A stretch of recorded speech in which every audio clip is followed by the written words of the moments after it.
gun that was used by the Uvalde shooter as long as you pass a background check. That's not the case in some other industrialized countries. 15 years ago, Joanna's childhood best friend Rachel Hill lost her life in a school shooting at Virginia Tech that killed 32 people. It alters a community. It alters people. The mass shooting at a Texas elementary school that killed 19 children and 2 adults on Tuesday threw her right back to that tragic April day. How I felt the day that we got the news that she was shot in the face while she was closing her locker. Joanna has a 4-year-old son. She recently gave birth to a daughter, Evelyn, who was stillborn. And so I know the pain of child loss, and I don't understand why we're still subjecting our children to this. She frequently talks to her husband, who is in the military, about wanting to move out of the United States to escape the prevalence of mass shootings here, especially when she hears this. The ubiquitous nature of guns. There are more guns in the United States than there are people. That's Dr. William Pelfrey. He's a criminal justice and homeland security professor at VCU. He says the reasons why these shootings happen in the U.S. are complicated.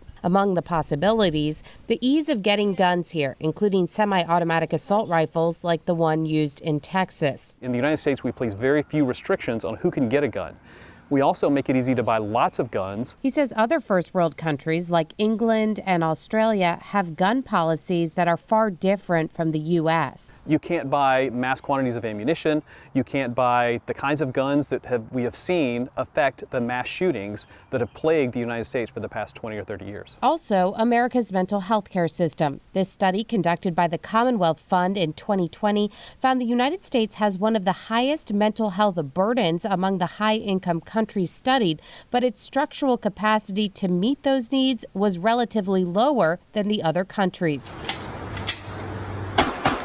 It's that mental health piece that has Hunter McCaney wanting to see mental health reform as opposed to gun reform in this country. I don't think it's something we have to live with. I think instead of trying to find ways to restrict the tool that's used, we should find better ways to restrict the people committing them. Because guns don't kill people, people kill people. Hunter's father served in the Navy. He says living in the United States is a huge blessing. Why are people pouring over into our country in the amount that they are? And why people spend their whole life trying to, immigrate over here because of opportunity, because of the freedom. Maintaining the right to bear arms enshrined in our Constitution is a top priority for him. I think the Second Amendment protects our country. Mainly, it allows us to protect ourselves from a tyrannical government. Still, Joanna, Hunter, Dr. Pelfrey, and CBS 6 political analyst Dr. Bob Halsworth all agree something must be done to make a dent in this problem. Let's get away from this situation of saying, well, because that wouldn't have solved this particular issue, there's nothing that can be done. I don't think we should be so fatalistic.